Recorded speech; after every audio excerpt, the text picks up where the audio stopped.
आज सभी पत्रकार बंधुओं का यहाँ रोहतक जोनल ऑफिस आम आदमी पार्टी में पहुँचने पर, बहुत ही शॉर्ट नोटिस में पहुँचने पर मैं साहिल मकू, जिलाध्यक्ष ट्रेड विंग आम आदमी पार्टी, आपका स्वागत करता हूँ। और जैसा कि आपको पता है, पिछले कुछ वर्षों से मैं लगातार व्यापारी भाइयों की आवाज़, चाहे व्यापार संगठन में रहकर, चाहे सब्जी मंडी का सेक्रेटरी और प्रदेश का प्रवक्ता होने के नाते उठाते आ रहे हैं, और खिलते चेहरे के माध्यम से भी हम लगातार लोगों के बीच जा रहे हैं। इसलिए पार्टी ने जो है हमारा कार्य को देखते हुए ट्रेड विंग का रोहतक जिलाध्यक्ष नियुक्त किया।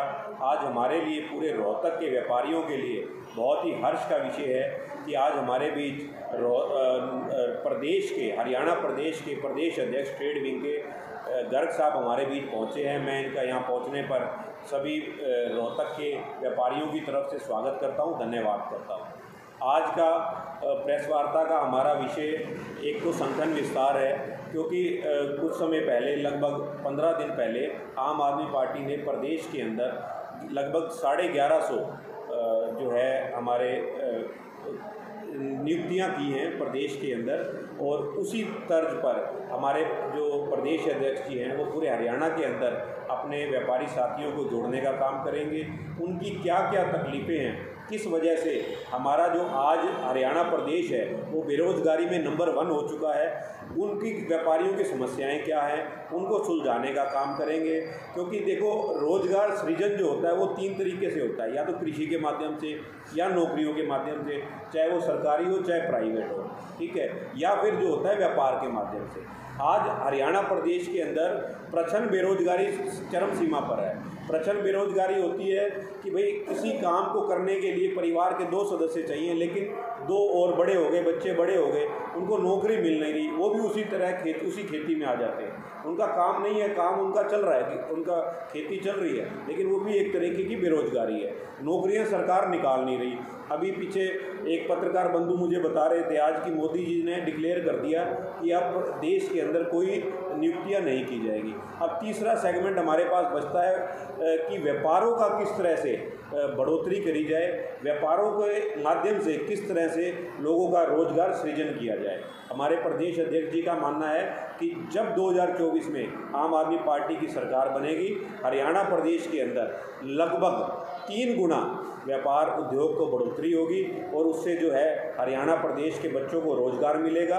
क्योंकि आप देखो, मोदी जी क्या कहते हैं, पढ़ लिख गए, पकौड़े तलो और अपना रोज़गार करो। आम आदमी पार्टी जो है पकौड़े बेचने वाली सरकार नहीं है। हमारे केजरीवाल जी ने दिल्ली के सरकारी स्कूलों में 9वीं 10वीं 11वीं 12वीं के बच्चों को स्टाइपेंड दिया, उनकी टीम बनाई और कहा कि जाकर एंटरप्रेन्योरशिप करो। एंटरप्रेन्योर किस तरह बच्चों को बनाना है, इसकी शिक्षा स्कूल से ही दी जा रही है। बच्चों ने, किसी ने बेवरेजेस बनाए, किसी ने कपड़े बनाए, किसी ने कुछ बनाया, वो शुरू से ही उनको व्यापार करने की एक क्षमता, एक उनकी कैपेसिटी बन रही है, जो आगे जाकर देश का नाम रोशन करेंगे। इसी तर्ज पर हरियाणा के अंदर हम एंटरप्रेन्योरशिप को बढ़ावा देंगे। बाकी बातें जो है हमारे प्रदेश अध्यक्ष गर्ग साहब आपके सामने रखेंगे। सुरेश गर्ग, आम आदमी पार्टी हरियाणा व्यापार सेल का प्रदेश अध्यक्ष हूँ, और आज हमारे जिलाध्यक्ष साहिल मकू जी ने यहाँ पर हमारा प्रोग्राम व्यापार सेल का रखा, जिसके हमने व्यापारियों की समस्याओं के बारे में विचार किया। व्यापार को बढ़ावा दे करके किस तरीके से हमने रोज़गार के ऊपर हमने व्यापार को आगे बढ़ाना, ये मकू साहब ने भी आपको अच्छी तरह विस्तार से बता दिया। और हम इस विषय पे पूरा काम कर रहे हैं, और हम चाहेंगे कि भी हमारा जो व्यापार सेल है उसको हम ब्लॉक स्तर पर 360 ब्लॉक हमारे बनने जा रहे हैं हरियाणा में। सभी ब्लॉक के प्रेसिडेंट हमारे बनेंगे। एक राइस मिल में जा कर के, एक इंडस्ट्री में जा कर के, एक मंडी में जा कर के सभी व्यापारियों की जितनी भी समस्याएं हैं उसको इकट्ठा करें कि उसको समाधान के लिए जब हमारी सरकार बनेगी उसके लिए मास्टर प्लान एक बना करके हम अपने शीर्ष नेतृत्व को देंगे कि किस तरीके से हमने अपनी सरकार में व्यापारियों की समस्याएं हल करनी है। और आज की सरकार जो व्यापारियों को तंग कर रही है, जो व्यापारियों के ऊपर अत्याचार कर रही है, उनके खिलाफ एक बुलंद आवाज़ उठाने का हमारे सेल के द्वारा कार्य किया जाएगा। जितने भी बाहर से दबाव व्यापारियों के ऊपर बनते हैं, जितने भी महकमों के अफसर व्यापारियों को तंग करते हैं, उनके साथ बात करने का, धरने का, प्रदर्शन का, उनको पकड़ने का कार्य भी हमारे सेल के द्वारा किया जाए। उसी के लिए हम घूम रहे हैं, क्योंकि हमारी जो नियुक्ति है वो अभी 1 महीना हुई है। हम अपने पूरे सेल को सक्रिय कर रहे हैं। हम कम से अभी हमारे पास पूरे हरियाणा में 101 के लगभग हमारे पास पदाधिकारी हैं, जिसको बढ़ा करके हम 800 से ऊपर पदाधिकारी ले जाएंगे अगले 1 महीने में। और हम उसका ब्लूप्रिंट पूरा तैयार करके देंगे 2 तरह का। एक तो हमने तैयार कर रहा है कि व्यापारियों को कौन सी तकलीफ़ है, कितनी हमारे को समस्याएं आ रही हैं, मिल लगाने के लिए, उनको सुविधाएं देने के लिए एक पूरा ब्लूप्रिंट हम तैयार करके और बड़ी जल्दी आप लोगों के बीच में आएंगे।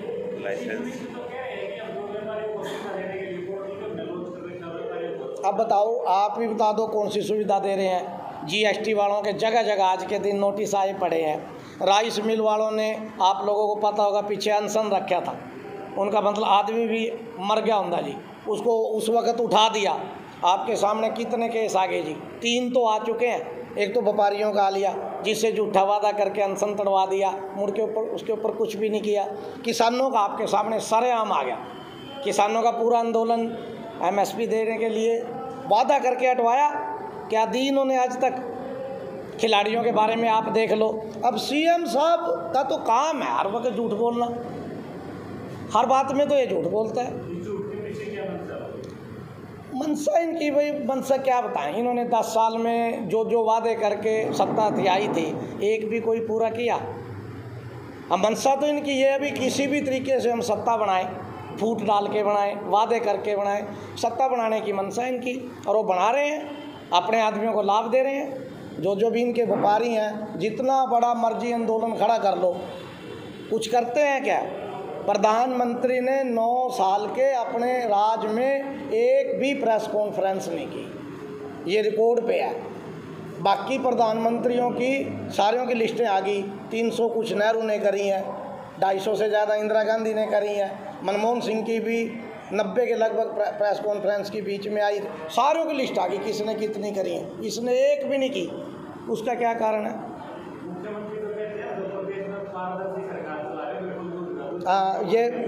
ये कहाँ कौन सी चला रहे आप बताओ। इसके अपने क्षेत्र के अंदर, करनाल के अंदर तहसीलदार, पटवारी रिश्वत लेते हुए पकड़े गए अपने इसके करनाल के अंदर। आप बताओ इसकी पारदर्शिता कौन सी है? ये सिर्फ झूठ बोलता। पारदर्शिता इसकी कहाँ है? नहीं है ना। जजपा वालों के ऊपर पूरे के पूरे जो इसका पार्टनर है, उनके ऊपर कितने बड़े बड़े इल्ज़ाम लगे हैं, कहाँ है इसकी पारदर्शिता?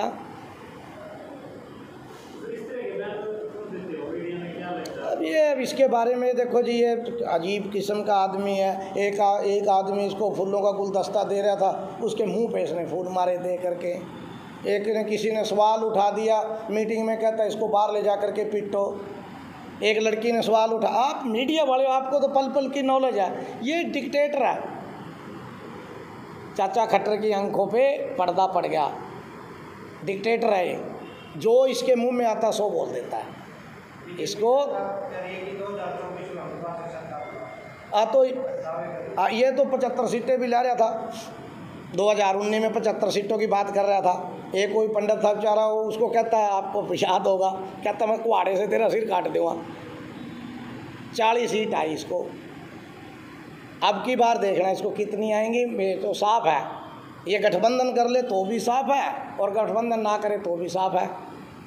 उसी के लिए तो झूठ बोल रहा है।